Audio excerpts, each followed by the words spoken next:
Peace and blessings, beautiful people. It's your homie DJ B-EZ, and we got the homie DJ MdotLive, straight from New Britain, Connecticut. How you feeling, my brother? Yes, sir. Yes, sir. I'm good, man. I'm feeling good, man. I'm definitely feeling good today. How are you? I'm doing good, man. Feeling blessed. Like I was saying earlier, this whole detox challenge has been a challenge of the mind and the will. But I'm all right. I'm feeling blessed. I'm feeling good. But I ain't gonna stunt. Tomorrow, something's gonna get devoured. Okay, so it was just a 3-day challenge. It's just a three-day challenge. But you know what? Let me not say just a 3-day challenge, because a lot of people can't do it. Food. Well, not edible food, but hard food, solid food. Yeah. 3 days is a task in itself. Yeah, man. Because in a sense, I think we all need a cleanse. Because especially with this year, with everything we dealing with, sure, a cleanse is needed, man. Sure, but yo, dude, it's been more than 3 years in the making. Because shout out to WFCS, New Britain, Hartford, CCSU radio station. Yeah. And you're up the road at the art space. Before we talk about your store, we're going to talk about the art space vibe and whatnot. So for years, we've been up the road, but it's like we've been busy doing everything. Yeah. Gigs, life, all of that. Yep. And then now, I want to say started, 2019, you created the store. Yes. So let's talk about Unknown, brother. All right. Yeah, so technically this Saturday would be our 1 year. Blessings to that. Blessings. That we did our grand official opening, but I was in the space as of April last year. Okay. You know, and without the entire COVID thing going on, we've been well over a year now. But you know, yeah, Unknown. We created a space that we wanted to give people a chance to see my vision. You know, see what kind of goes on in my brain as far as retail and clothing and the way I like to see things. So my question now is, are you just straight up doing the distribution, or you create clothing too? Well, I mean, if you can see on this hoodie, I don't want to get to it so fast, but okay. The Big U, the Big U division. We are creating. I mean, that's where the entire thing started for me. I've been creating pretty much since about 7th grade.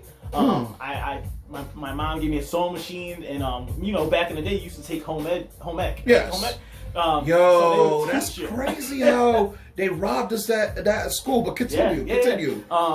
We took home ec, so I got a sewing machine. I was taking home ec in school, and you know, I was taking hand-me-down clothes, and I was taking patterns. I'd go to like Joanne Fabrics, and I'd be buying like Mickey Mouse patches and Goofy patches and things like that. And you know, simple stuff back in the day, just cutting blocks out of my jeans and putting the patches behind them. But then I was putting the patches on the sneakers, then matching it with the bandana. So my question was, were you one of those brothers back in early 2000s? I'm just gonna say that back when they had like the Gucci material on the Air Force Ones and all that. Were you doing that? Yes. 100%. Yes. We was Gucci, Burberry. We was stealing Dapper Dan's idea every weekend. Me and my boys honestly was ordering the material off eBay. Yeah. Ordering the material by the yard. And once you get in, it's a nice block of material printed on both sides of whatever you decided, you know, Fendi, Chanel, Gucci, whatever. And we were just chopping this stuff up, man, putting it on. I'm talking about everything. Wow. Making little square pockets for your t-shirts. Again, like I said, we're rocking bandanas, putting it on the patch of your pocket, you know, whatever can match, you know what I'm saying? It was Dude, that was some creative times, man. I actually kind of do miss those days where the energy was just fun and pure and whatnot. And then it's like when we left that time frame, and you know, and since we got older, things got serious on us. Yeah. You know what I'm saying? Bills, student loans. You went to Central? You didn't go to Central? No. I never actually went to college. I did not go to Central. But you always been on around. Campus. I was on campus.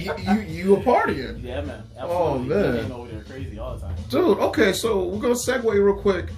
Your origins as a DJ, and what was some of your influences, you know, growing up, DJing wise, and then also just music in general, man? I'll say, you know, I have different eras of influences. One, obviously, was my dad, who just was super into music in general. You know, Saturday morning, Sunday evening, music cranking while we're cleaning the house. Tons of jazz.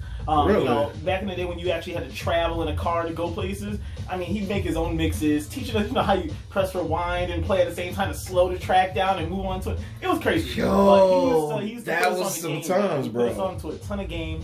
So I'm super inspired by all types of jazz and live instruments. That was my earlier years. And then when I hit, I want to say ninth grade of high school, I ended up moving to this 3-family building where the landlord had I want to say a club in his basement.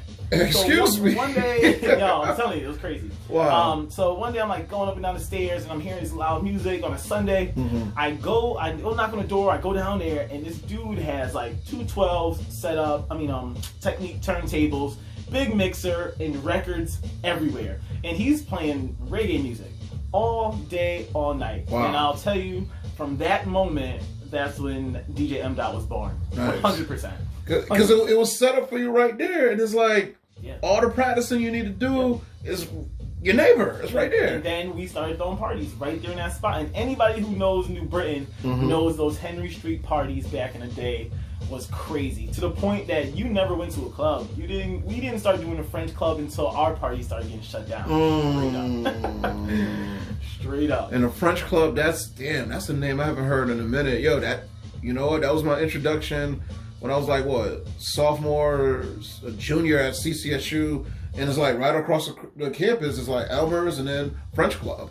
And a French Club, the nickname, the Sweatbox. Yeah, oh my God. Walls sweating, the floors soaking wet. You'd come out of there drenched to the point you could wring your shirt out. Dude, one of my intro parties was a pajama joint.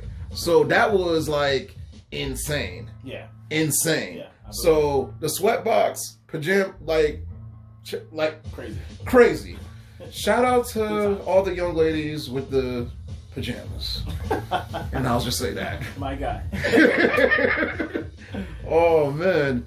So, okay, one big event that popped off last year is you brought Benny the Butcher to your shop and whatnot before his show. How was that whole experience? Because I actually missed that, and I got the last hour of the show at the Webster. So explain that whole experience. First off, let me just say shout out to the whole BSF family. That whole team is just an amazing group of guys. You know, coming from upbringing that they came from, you'd never imagine, you know, the hospitality that they give, you know. Yeah. The opportunity was given to me, told to me, whatever, asked if I wanted to do it. Yeah. You know, and I won't even lie, I wasn't super familiar with Benny and everything that they did. You know, I heard a few of the tracks, stuff like that, but I wasn't like, you know, diehard fan, patches, all that kind of stuff. So when opportunity came up to me, I almost passed on it. Really? Not kidding. Yo, dude. I almost passed on it. I know. I'm lucky to have a nice team of people behind me that was like, bro, you're wildin'. Take this opportunity. So, we had him come down, I believe, before his Webster show. It was, I want to say it was like 5 p.m. I think the event started like at 4. They showed up like around 6. We had a ton of food for them. Word. We had a DJ playing their music the whole time. And he came with the whole camp. Like, Word.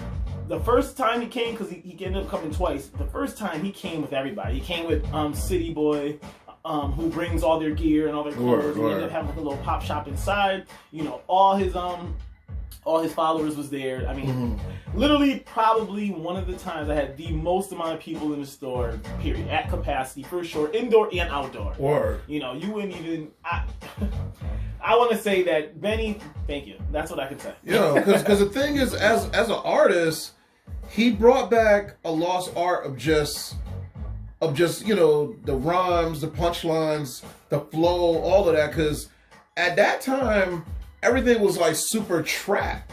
Yeah. You know what I'm saying? Which I get it. There's some trap artists that are great lyricists too, but it's like he brought that good boom bap feeling, and I'm like, can we actually bring this back? We can actually bring this back. Yeah. You know, so big shout out to the whole like Griselda and all of that.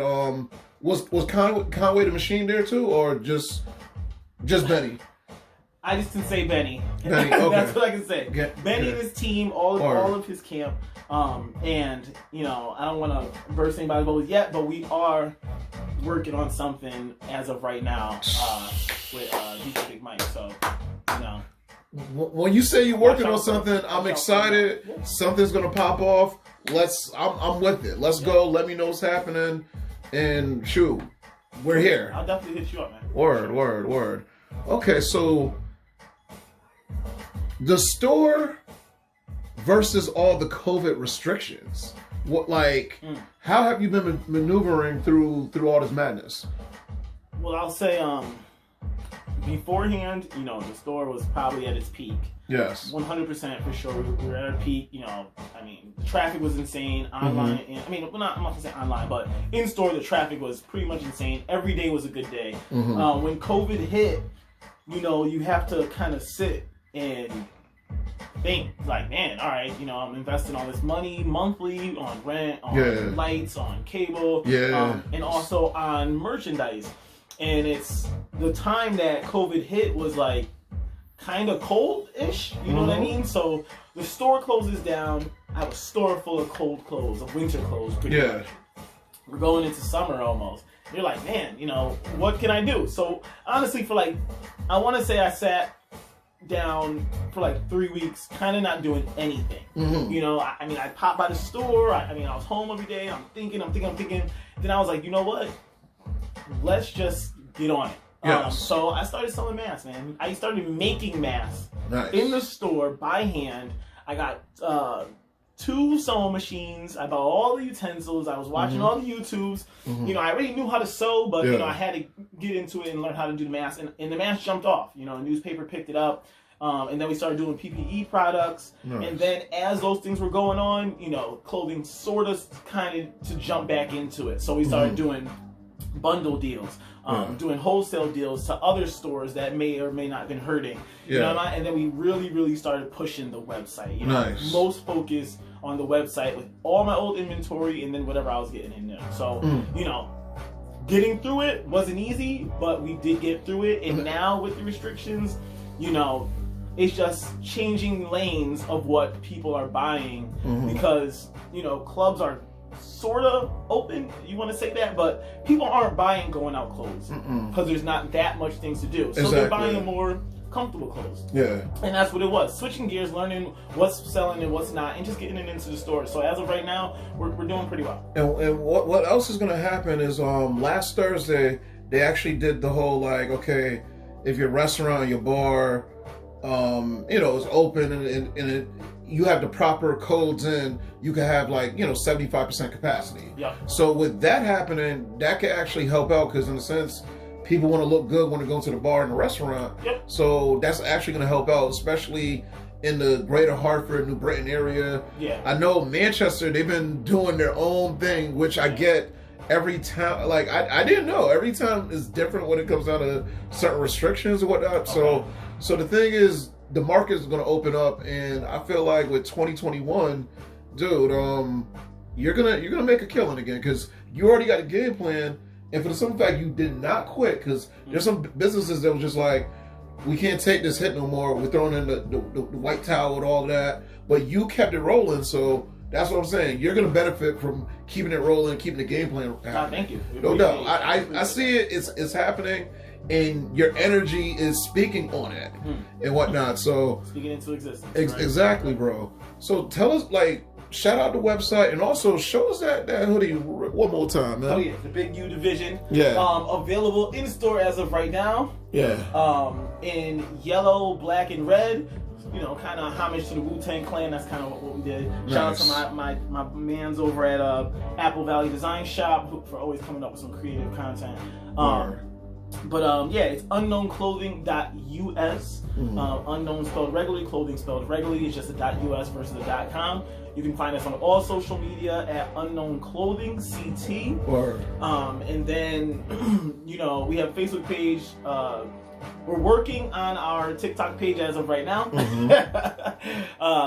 You know, that's a hard one, but we're working. Dude, honestly, you guys are better. I have all the social media except for TikTok. A couple of my friends have it, but I don't know. I don't know if I could just hop in yet. Because I'm still learning more about Twitch. You know what I'm saying? And Twitch is great for the DJs because for years that was something that the gamers were using. The video gamers, you know, battles, showcases, what's the new game. But DJs, we're on Twitch now. You know what I'm saying? So that's a blessing right there. Let everybody know your social media and everything too. My social media is at MdotLive23, MdotLive 23 at like Jordan's number. Nice. You can find me there. If you type that in on anything, you'll find me. Word.